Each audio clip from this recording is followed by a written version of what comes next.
What does the timber industry, the oil and petro industry, the chemical industry, and the pharmaceutical industry in the 1930s have to do with hemp or cannabis?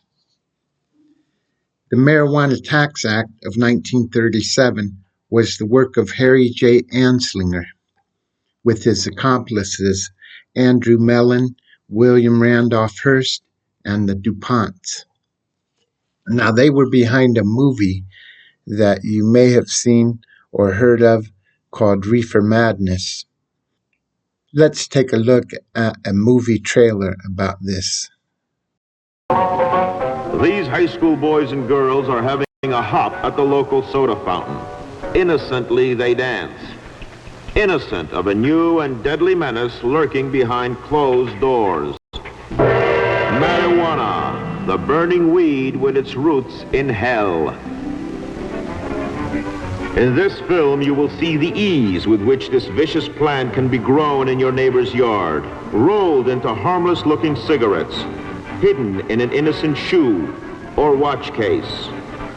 In this startling film, you will see dopesters lure children to destruction. We're going over to Joe's place. Why don't you come along? We have a date to play a set of doubles. Oh, you can play anytime. Come on, we'll have some laughs. Can I go along with you? Sure. Hey, I'll see you at dinner, sis. If you want a good smoke, try one of these.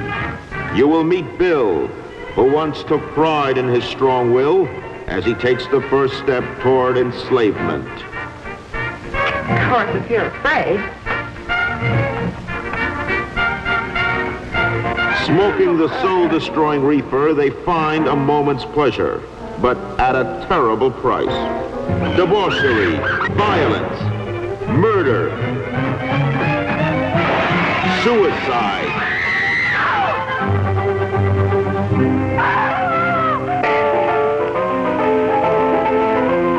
And the ultimate end of the marijuana addict. Hopeless insanity.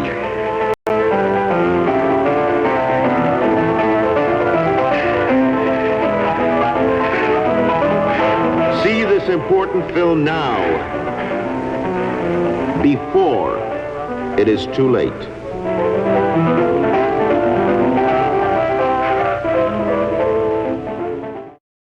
Let's take a look at the world map here.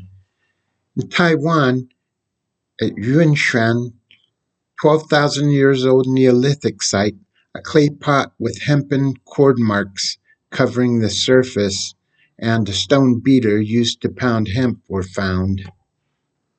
As early as 2737 BC, Emperor Shennong of the Yan dynasty in China was prescribing marijuana tea for the treatment of various illnesses. The earliest evidence for inhaling the smoke of cannabis was found in 2500 BC at Jirzhanko Cemetery in the Pamir Mountains of China.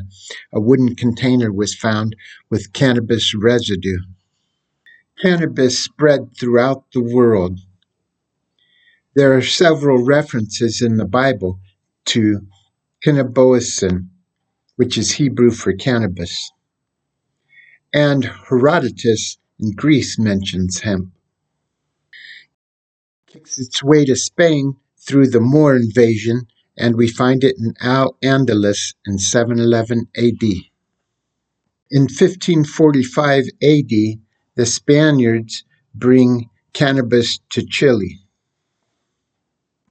Now, it's popular belief that the Native Americans had marijuana before the Spaniards arrived, but that isn't true.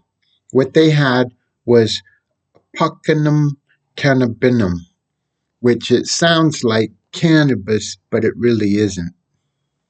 In 1611 AD, the British bring cannabis to Jamestown, the first and beginning of the colonization of America by the British.